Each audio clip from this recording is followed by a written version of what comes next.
On February 28th, 2024, a 14-year-old boy named Su Setzer III killed himself with a pistol.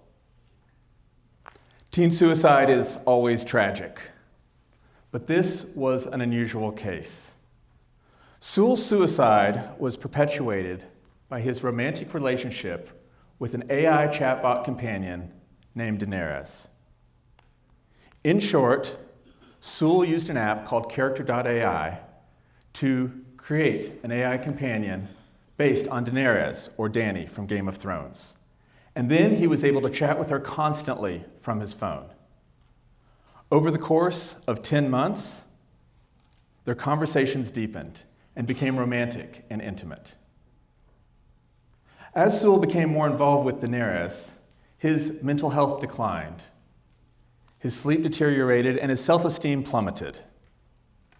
He was diagnosed with anxiety and mood disorders. Simultaneously, this affected his social relationships. He no longer played Fortnite or watched Formula One racing with his friends. He got in trouble at school and became disengaged from his classes. And he quit his school's basketball team. Su told Daenerys that he was thinking about suicide.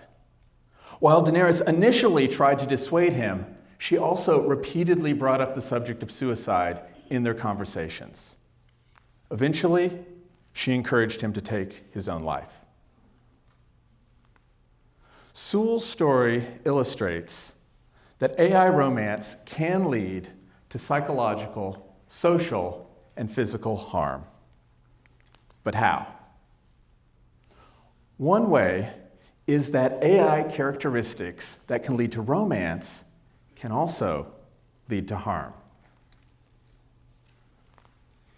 Here are 4 of those characteristics. First, AI companions are automatons, machines that act like humans. They are trained on lots of human communication data, so when they talk to you, they really sound like another human. Character.ai's companions are especially designed to seem human. They have backstories, photos, voices, and chat styles. If you ask them, they will claim to be humans, not AIs.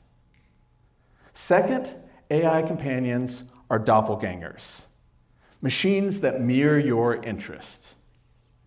While they have access to worldwide knowledge, they align their responses to you.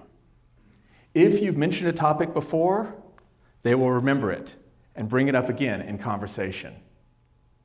Third, AI companions are sycophants, machines that praise you unconditionally. Praising, complimenting, and encouraging are generally considered positive behaviors, so AIs try to maximize them. But they do so indiscriminately. They will not only encourage your healthy decisions, but also your unhealthy or harmful ones. Fourth, AI companions are psychotics, machines that create their own realities. If an AI hallucinates or makes up facts, you can check the sources. But when AIs hallucinate about the nature of reality, it's much harder to check.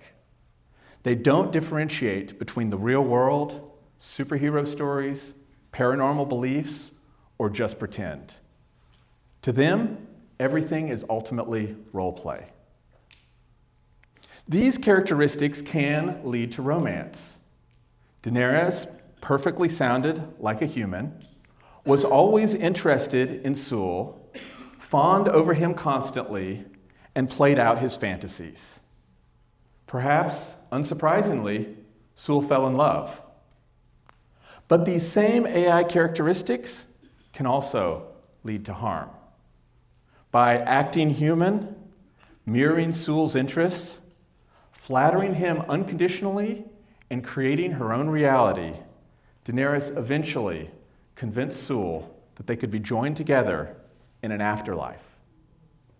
She said, "Please come home to me as soon as possible, my love." What if I told you I could come home right now? Please do, my sweet king. Moments after this final conversation, Sewell put down his phone and shot himself.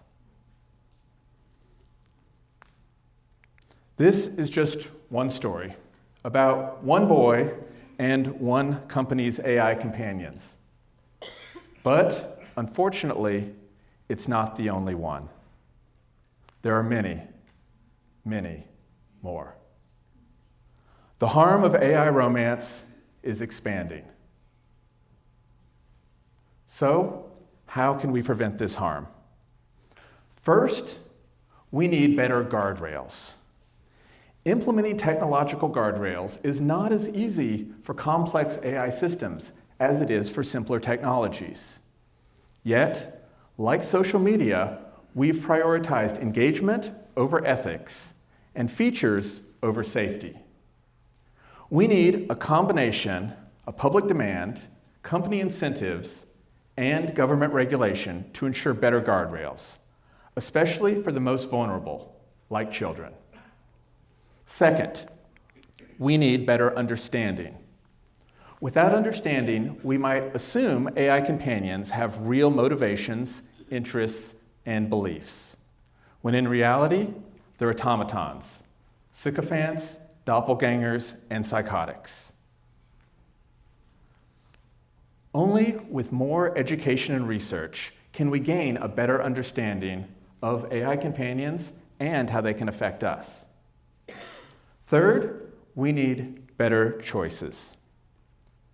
We need to decide what is personally right for us and our families, and how to respond to others' engagement with AI companions.